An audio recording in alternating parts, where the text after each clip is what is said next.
ছিল। সে গাভীগুলোকে ঘাসগুলো এনে দেয়।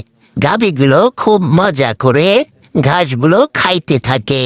সে গাভীগুলোকে ঘাস দিয়ে ওখান থেকে সে একটু সমোসার দোকানের দিকে যায়, কারণ তার অনেক ক্ষুধা লেগেছে।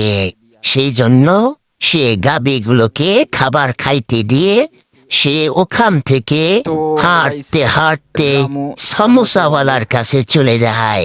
সমোসাওয়ালা সেখানে অনেকগুলো সমোসা বানিয়ে রাখে। মাদন সমোসাওয়ালাকে বলে, ভাই সমোসাওয়ালা, তোমার সমোসা তো খুবই মজা হয়েছে, হা হা হা, আমার খুব মজা লাগতেছে, আমাকে আর এক প্লেট দাও। তখন তাকে আর এক প্লেট সমোসা দেয়া হয়। সে বসে বসে মজা করে সমোসা খাইতে থাকে। ওদিকে তার গরুগুলো সুন্দর সুন্দর তাজা তাজা ঘাসগুলো